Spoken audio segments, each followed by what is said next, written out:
여러분 안녕하십니까? 광주 MBC 뉴스투데이 시작합니다. 먼저 오늘의 주요 뉴스입니다.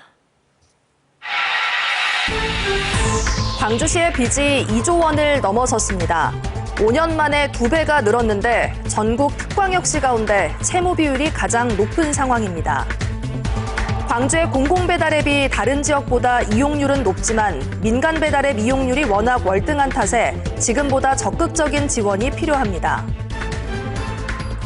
고가의 수입차 마세라티로 난폭 운전을 하다 오토바이를 들이받아 20대 연인을 숨지거나 다치게 한 뒤 달아난 30대 운전자가 항소심에서 감형을 받았습니다.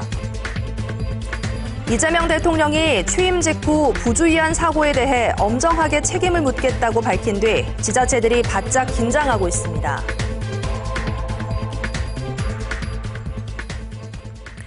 민간 배달앱의 높은 수수료에 어려움을 겪고 있는 지역의 소상공인들을 돕기 위해 광주시가 공공배달앱을 만들어 부담을 줄여보려 했지만 한계가 있습니다. 결국 수수료 규제가 답인데 법안이 통과되기 전까지 공공배달앱이 대안일 수밖에 없어 관심이 필요한 상황입니다. 보도에 김초롱 기자입니다. 평일 오전 점심시간을 앞두고 배달앱을 켰습니다. 광주 월산동에서 햄버거를 검색하니 광주시 공공배달앱에는 업체 11곳, 민간 배달앱에는 업체 110여 곳이 뜹니다. 10배 차이입니다. 이번엔 김밥을 검색하니 공공배달앱에서는 업체 48곳, 민간 배달앱에서는 업체 150여 곳이 나옵니다. 4배가량 차이가 납니다. 최근 4개월 동안 광주시 공공배달앱을 30회 정도 이용해봤습니다. 최소 주문 금액과 배달비, 메뉴 등을 고려하면 선택할 수 있는 업체는 몇 곳 되지 않았습니다. 음식이 어땠는지 소비자들이 남긴 글도 많지 않아 정보성도 떨어집니다. 지자체가 만든 공공배달앱이 여전히 미흡한 겁니다. 광주시는 2021년 앱 운영을 시작했고 현재 앱 2개의 회원 수는 각각 약 10만 명, 11만 명입니다. 누적 주문 건수는 200만 건 가까이 됩니다. 앱 접속수로 추산한 전국 시장 점유율을 보면 공공배달앱은 4%로 미약한 수준인데 그나마 광주에서는 그보다 4배 높습니다. 민간 배달앱 이용률이 여전히 월등한 건데 상인들에게는 앱이 떼어가는 비용이 갈수록 큰 부담입니다. 배달료 포함해서 30%에서 40%를 배달앱 인정이나 쿠팡이츠가 수수료를 가져가거든요. 근데 이제 보통 음식값이나 공과금 이런 거 내고 나면 사실상 남는 게 거의 없는 수준이거든요. 그다지 많지 않아요. 아직 활성화 안 됐어요. 공공 앱이 발달해야 돼요. 문제는 민간 업체의 공격적인 마케팅에 지자체가 맞서기 쉽지 않다는 점입니다. 광주시는 올해까지 5년간 12만 50억 원을 투입했습니다. 연간 10억 원인 셈입니다. 대부분 할인 쿠폰 등 소비자 유입을 위해 쓰였는데 한계는 여실합니다. 새로운 정부에서는 배달 플랫폼 중개 수수료 5% 이내 상한제 도입 등 배달 시장의 공정 질서 확립을 위한 규율 체계 마련을 위해 적극 나서야 할 것입니다. 이재명 대통령 공약인 배달앱 수수료 규제 등과 함께 그 전까지 유일한 대안이라고 할 수 있는 공공 배달앱 지원에도 정부의 적극적인 관심이 요구됩니다. MBC 뉴스 김초롱입니다. 오늘부터 당분간은 비가 내리겠습니다. 현재 레이더 영상 보시면 광주와 전남 대부분 지역에 비구름대가 드리워져 있는 모습입니다. 빗줄기는 점차 굵어지겠고요. 오늘과 내일 매우 많은 비가 내릴 것으로 예상됩니다. 광주와 전남 지역에서는 30에서 80mm의 비가 예보돼 있고요. 전남 남해안 지역을 중심으로는 120mm가 넘는 물폭탄이 쏟아지겠습니다. 많은 비가 예보된 남해안 지역을 중심으로 시간당 30에서 50mm에 달하는 매우 세찬 비가 내릴 수 있어서 특히 주의가 필요하겠습니다. 해안 지역을 중심으로는 강풍 예비특보도 발표됐습니다. 이 특보는 내일 새벽이면 발효되겠고요. 순간적으로 시속 70km가 넘는 거센 바람이 불겠습니다. 시설물 관리 철저히 하셔야겠습니다. 빗줄기는 주말 내내 지속되겠습니다. 모레인 일요일에도 5에서 30mm가량의 비가 지나겠습니다. 비가 내리면서 기온은 내림세를 보이겠습니다. 오늘 출근길 기온 20도 안팎으로 어제와 비슷한 가운데 한낮 기온은 25도로 어제보다 6도가량 낮겠습니다. 날씨 정보였습니다. 광주시의 빚이 2조 원을 넘어섰습니다. 5년 만에 2배가 늘었는데 채무 비율이 전국 특광역시 가운데 가장 높습니다. 시내버스 보존과 도시철도 건설 등 굵직한 사업비 부담이 더해졌기 때문인데요. 빚내서 버티기를 끝낼 구조개혁이 시급하다는 지적입니다. 주현정 기자가 보도합니다. 광주시 지방채 규모가 5년 만에 2배 늘어 2조 700억 원을 기록했습니다. 총 예산 대비 채무 비율 23.10%, 전국 특광역시 중 가장 높습니다. 광주시민 1인당 147만 원의 빚을 지고 있는 셈입니다. 광주시는 착한 채무라는 입장입니다. 사회복지와 교육, 보건, 대중교통, 공공행정에 이르기까지 공적 영역에서 반드시 필요한 비용이 적지 않다는 겁니다. 어려운 여건 속에서도 각종 현안 사업과 도시 기반 시설 확충, 시민 복지 향상을 위해 최선을 다했습니다만 재정적 한계로 인해 시민들의 다양한 욕구를 모두 충족시켜주지 못한 점에 대해서는 하지만 예산 결산 심의에 나선 광주시의회는 광주시 재정관리가 위기 수준이라고 진단했습니다. 살림을 운영하는 능력과 쓸 곳을 자율적으로 정하는 권한인 재정 자립도와 재정 자주도 모두 갈수록 악화되는 추세라는 겁니다. 더욱이 광주시가 매년 고정적으로 감당해야 하는 비용만 어림잡아 9,200억 원에 달하는 상황입니다. 지방채 감당은 물론 시내버스 업체의 적자를 보존해주는 준공영제로만 1,400억 원, 도시철도 1호선 적자와 2호선 건설비 등 모두 시민 혈세로 끌어안는 구조입니다. 빚이 급격히 느는 구조에서 빚내서 버티기는 재정 폭탄 돌리기나 다름없다는 지적이 나오는 이유입니다. 빚은 빠르게 증가하고 있으며 경기 침체 장기화로 세수는 줄어드는 악순환이 반복되고 있습니다. 이런 상황에서 재정주의 경계선을 넘나들며 지방채를 발행하는 것은 미래를 담보로 한 위험한 선택일 수밖에 없습니다. 갈수록 악화될 재정 여건, 단순한 지출 통계를 넘어 재정 체질 자체를 바꾸는 구조 개혁이 시급합니다. MBC 뉴스 주현정입니다.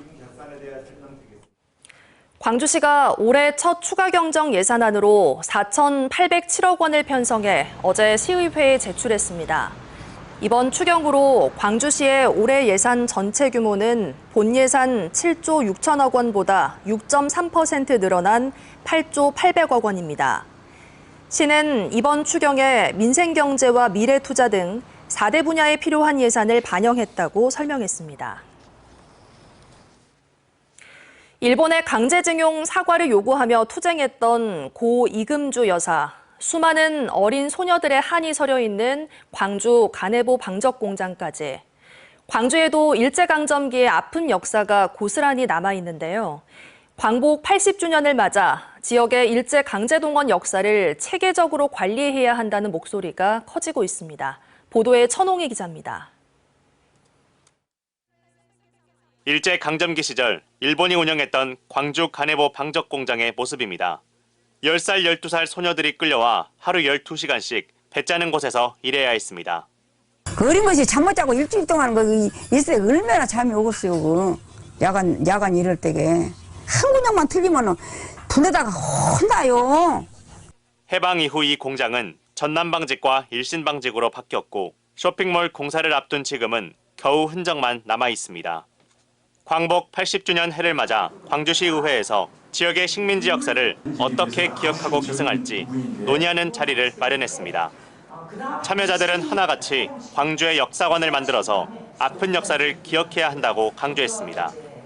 광주 지역에서 일본과의 소송을 선도적으로 해온 데다 각종 소송 자료들이 고스란히 보관돼 있기 때문입니다.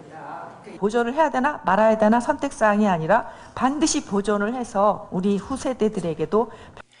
특히 참가자들은 고 이금주 여사가 일본과 소송을 벌이며 남긴 자료에 주목했습니다. 1000여 명이 넘는 피해자들의 진술서와 소송 기록들은 그 자체로 중요한 역사적 자료라면서 체계적으로 관리해서 후대에 전해야 한다고 말했습니다. 광주가 간직한 일제강점기 강제동원 기록물, 역사적 성취, 정신적 자산은 부산의 국립일제강제동원 역사관을 제외하면 전국에서 유일하다.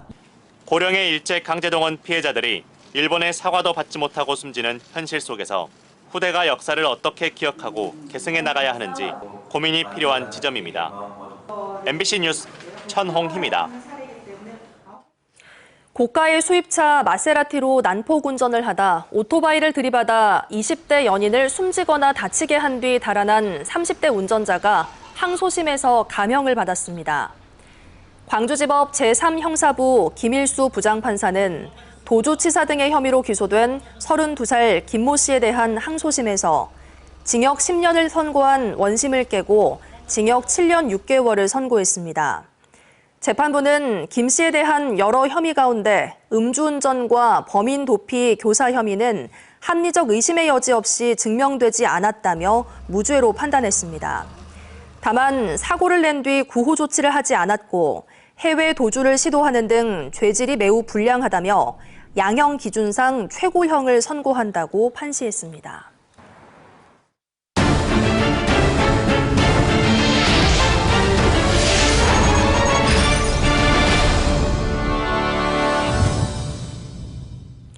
물 부족에 시달려온 진도, 조도, 대마도 주민들의 오랜 수건이 마침내 해결됐습니다.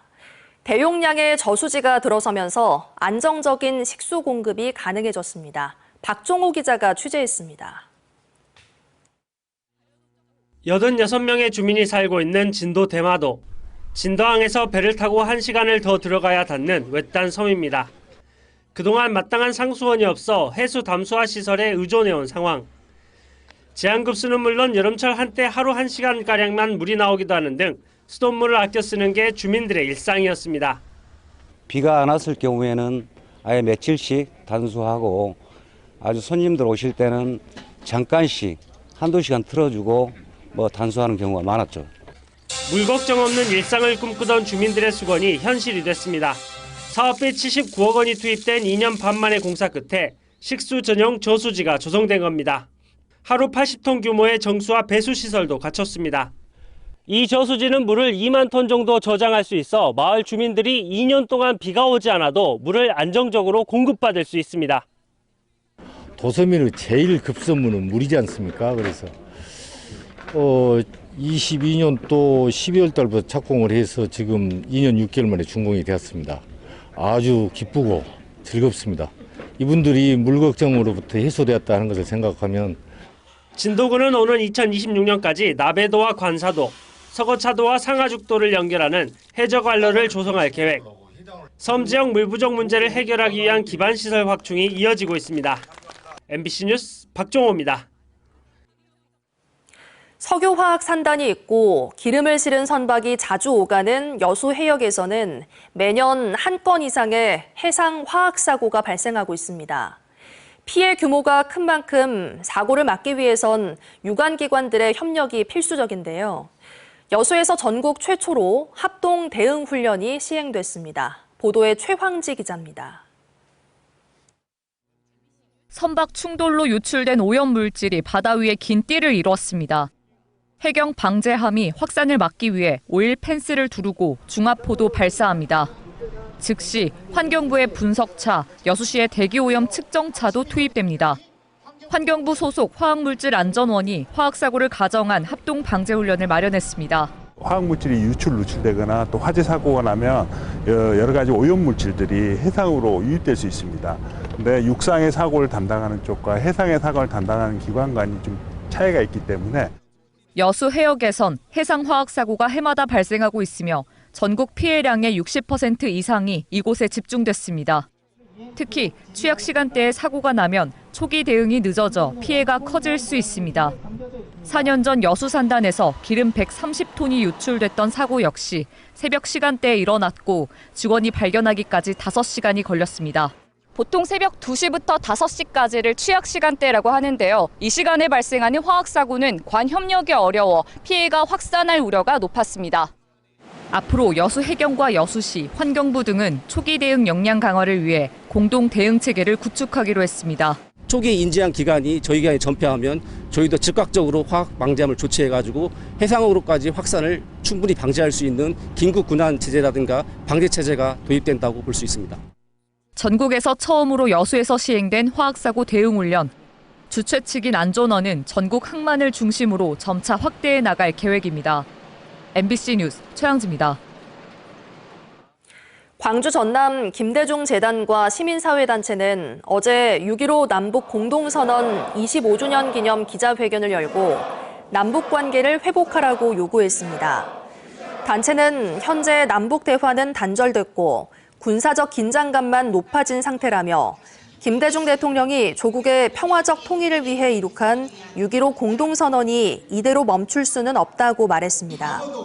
그러면서 빠른 시일 내에 남북 대화를 재개하고 남북 관계 발전을 위한 범국민적 추진기구를 구성하라고 촉구했습니다.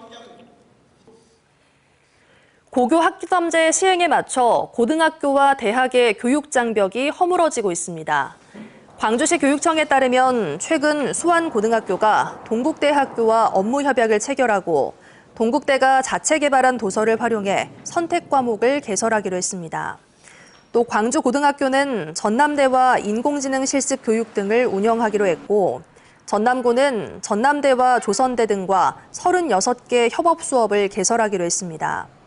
광주시 교육청은 고교 학점제에 맞춰 고등학교에 특색 있는 과목과 교과서가 도입되면서 학생들이 다양한 분야의 교육을 경험할 수 있을 것으로 기대하고 있습니다. 전국 금속노조 금호타이어 지회는 어제 입장문을 내고 금호타이어 최대 주주인 더블스타는 공장 정상화 논의를 방해하지 말아달라고 요구했습니다. 노조는 최근 중국 청도에서 더블스타 측과 만나 금호타이어 화재에 따른 지역민들의 우려 등을 전달했지만 어떤 대책도 제시하지 않았다며 최대 주주의 무책임한 태도에 분노와 배신감을 느끼고 있다고 말했습니다. 그러면서 노조는 사측과 공장 정상화 협상을 진행할 것이라며 노사 간 논의된 방안을 더블스타 측이 중국 투자자들의 이익 침해를 이유로 거부한다면 끝까지 투쟁하겠다고 밝혔습니다.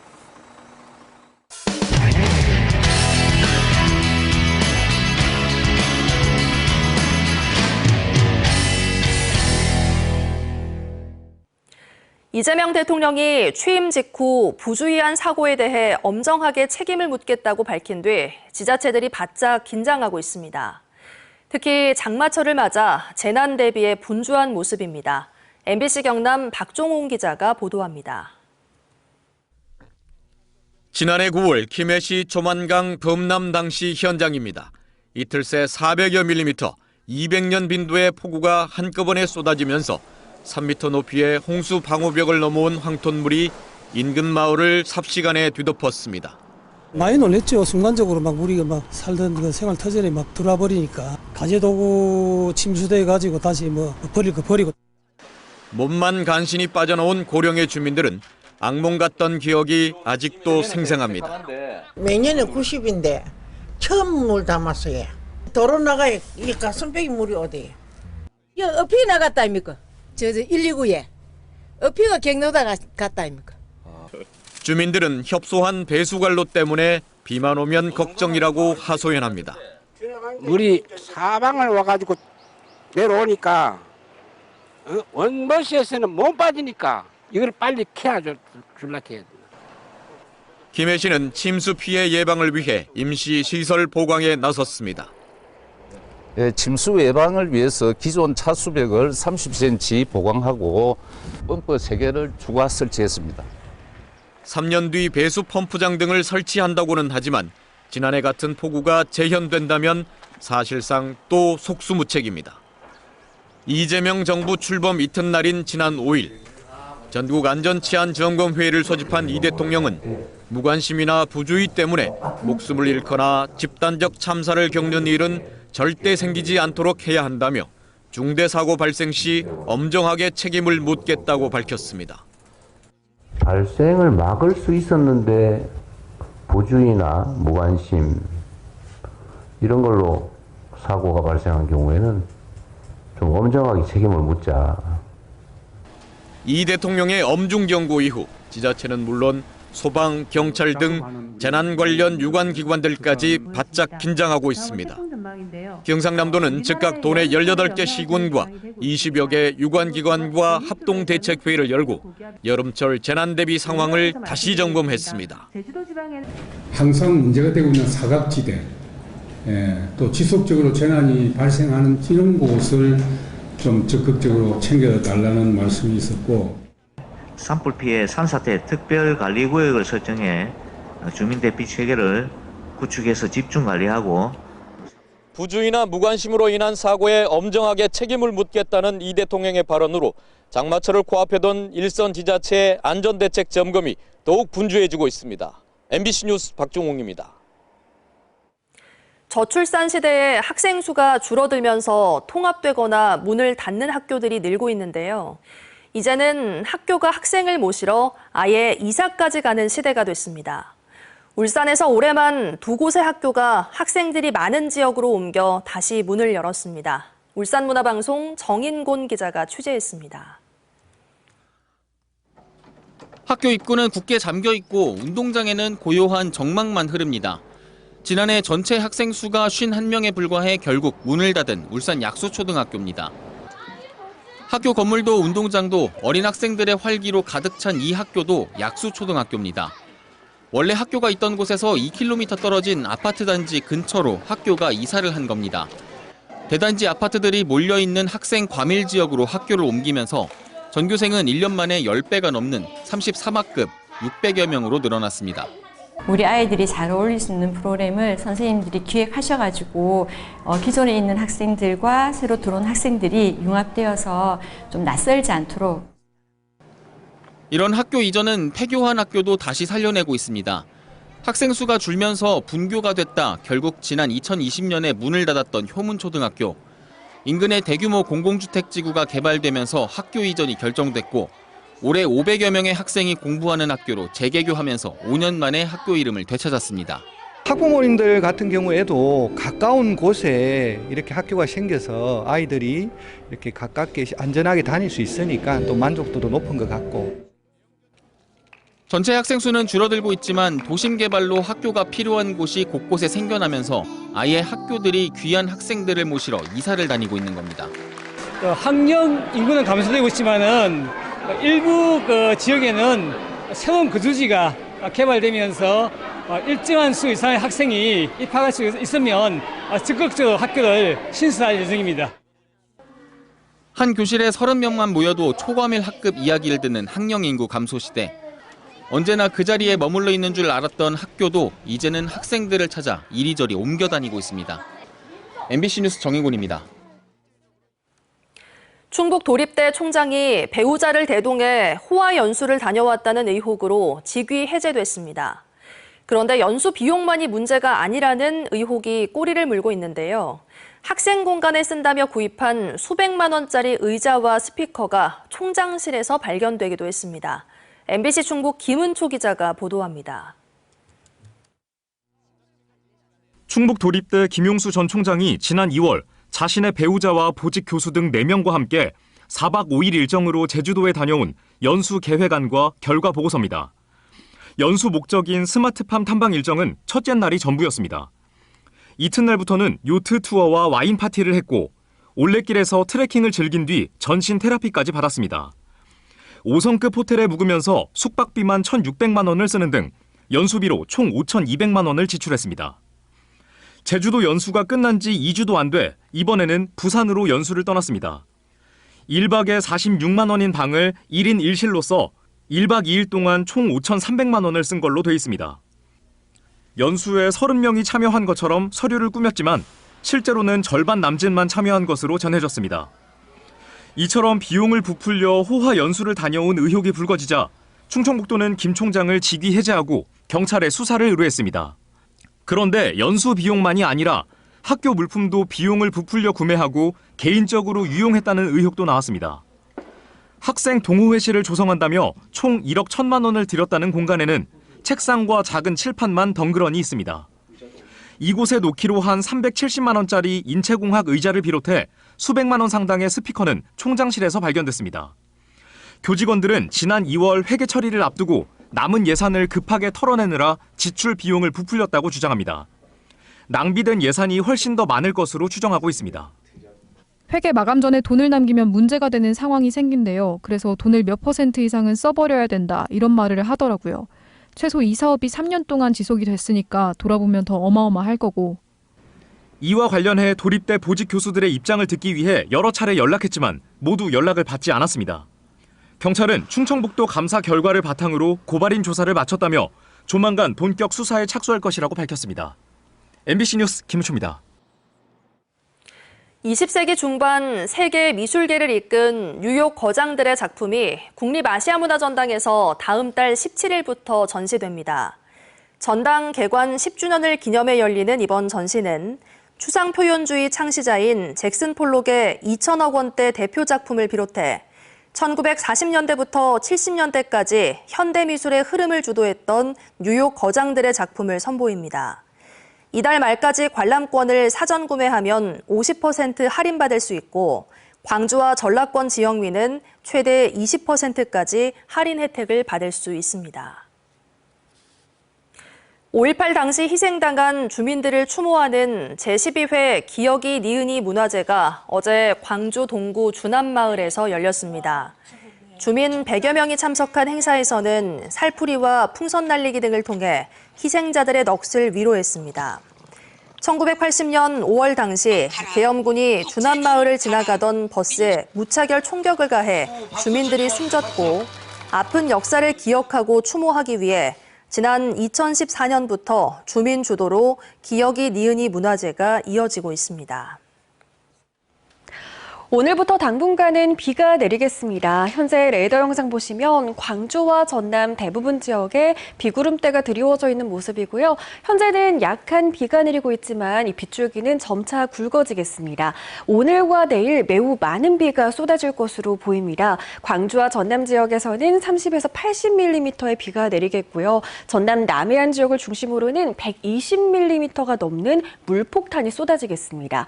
많은 비가 예보된 남해안 지역을 중심으로 시간당 30에서 50mm 안팎의 세찬비가 내릴 수 있어서 각별한 주의가 필요합니다.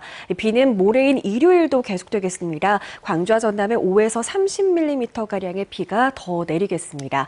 일부 해안 지역을 중심으로는 강풍 예비특보도 발표됐습니다. 특보는 내일 새벽이면 발효되겠고요. 순간적으로 시속 70km 이상의 거센 바람마저 동반되겠습니다.